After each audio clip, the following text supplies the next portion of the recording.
అందరికీ వందనాలు. ప్రభు అయిన యేసుక్రీస్తు వారి పేరిట మీకు శుభములు కలుగునుగాక. గత కొన్ని రోజులుగా జాన్ పాల్ అనే సహోదరుని గురించి మరికొంతమంది సహోదరులు చేస్తున్న వీడియోలను బట్టి, అతనిపై వస్తున్న ఆరోపణలు, అతనిపై వస్తున్న నిందలను బట్టి కొంతమంది నన్ను ప్రశ్నిస్తున్నారు. వారు నాకు విరోధులైన వారు కొంతమంది ఉంటే, అనుకూలంగా ఉన్నవారు కూడా కొంతమంది వాట్సాప్లో తమ ప్రశ్నలను సంధిస్తున్నారు. ఏంటన్నా, జాన్ పాల్ గురించి ఇంత రచ్చ జరుగుతుంటే మీరు స్పందించరేంటి? ప్రభు కుమార్ విషయంలో స్పందించిన మీరు జాన్ పాల్ విషయంలో ఎందుకు స్పందించరు? తండ్రి సన్నిధి మినిస్ట్రీకి సంబంధించిన ప్రభు కుమార్ అనే వ్యక్తి నంద్యాలలో మహిమ అనే సహోదరి పట్ల వ్యవహరించిన తీరును మీరు సమాజం ముందుకు తీసుకొచ్చారు. మరి ఇప్పుడు జాన్ పాల్ విషయంలో మీరు ఎందుకు స్పందించరు? క్రైస్తవ సమాజంలో ఎందరో సేవకుల కన్నీటికి కారణమయ్యాడు కదా ఈ జాన్ పాల్. అలాంటి వ్యక్తి ఈరోజు తప్పు చేస్తుంటే, పాపం చేస్తుంటే ఎందుకు అతనిని ఖండించరు అంటూ నన్ను మధ్యలోకి లాగుతున్నారు. ఇలా నాపై ప్రశ్నల వర్షం కురిపించిన వారిలో అధిక శాతం తాలేం రాజు మనుషులే ఉన్నారు.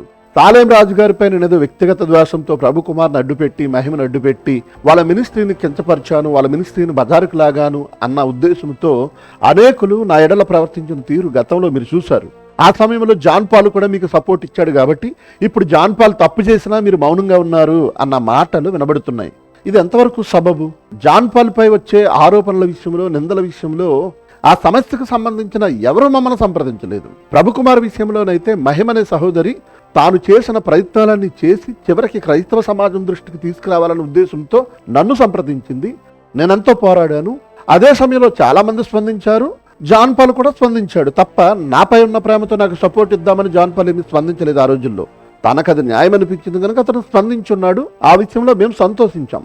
ఇప్పుడు జాన్ పాల్ విషయంలో వస్తున్న ఆరోపణలలో ఏ బాధితురాలు గాని, ఏ బాధితుడు గాని నన్ను సంప్రదించలేదు. సంప్రదించి ఉండుంటే కాస్త ఆలోచిద్దునేమో, స్పందించవలసిన విధానంలో స్పందిద్దునేమో. కానీ జాన్ పాల్ పాపం చేశాడు, జాన్ పాల్ వ్యభిచారం చేశాడు, జాన్ పాల్ వెళ్ళిన చోటల్లా ఒక అమ్మాయితో ఉంటున్నాడు అని ఏ ఆరోపణలు అయితే సహోదరులు లేవనెత్తారో వాటికి సంబంధించిన ఏ బాధితురాలు, ఏ బాధితులు నన్ను గాని మమ్మల్ని గాని సంప్రదించినప్పుడు ఒక సేవకుని గురించి పబ్లిక్ గా నేను ఎలా మాట్లాడగలను? ప్రభు కుమార్ మాత్రం సేవకుడు కదా అంటారా? ప్రభు కుమారు సేవకుడే. అందుకే ఆ చెల్లాయి మమ్మల్ని సంప్రదించిన వెంటనే అతను నేను పర్సనల్ గా మాట్లాడాను. రచ్చ చేసుకోవద్దు, ఇది పెద్దది చేసుకోవద్దు, ఇలాంటి పరిస్థితులలో కాస్త నువ్వు సమయమును పాటించి తప్పొప్పుకో అని అతనికి చెప్పాల్సింది చెప్పాం. అతడు రివర్స్ అయ్యాడు. ఇప్పటికీ కూడా అతడు ఏ విధమైన ప్రవర్తన కలిగి ఉన్నాడు మహిమ ఎడల మీకు తెలియదు. సో ఇందుమూలంగా నేను చెప్పేది ఏంటంటే, జాన్ పాల్ అనే సహోదరుడు అతనిపై వచ్చిన నిందలు, ఆరోపణల విషయంలో అతనికి వ్యతిరేకంగా ఏ బాధితురాలు గాని, ఏ బాధితులు గాని సమాజం ముందుకు వచ్చి ఇదిగో మాకు జాన్ పాల్ అన్యాయం చేశాడు, నన్ను పాడు చేశాడు, నన్ను ఇబ్బంది పెట్టాడు, లేదా నా ఎడలు ఇలా ప్రవర్తించాడని ఎవరు మాకు చెప్పలేదు. చెప్పనప్పుడు నేను ఎందుకు జాన్ పాల్ విషయంలో స్పందించాలి చెప్పండి? ఎవరైనా జాన్ పాల్ అనే వ్యక్తి మాకు ఇలా అన్యాయం చేశాడు, మా అమ్మాయిని పాడు చేశాడు, లేదా నన్ను పాడు చేశాడని ఎవరైనా బాధితులు వచ్చి ప్రజల ముందు ఈ సమస్యను తీసుకువెళ్ళండి అన్నప్పుడు ఖచ్చితంగా ఆ దిశగా వీకేఆర్ అనేవాడు అడుగులు వేస్తాడు. ఇది గుర్తుపెట్టుకోండి.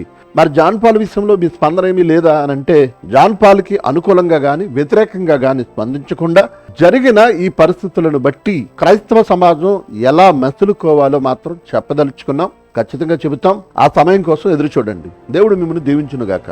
ఆమేన్.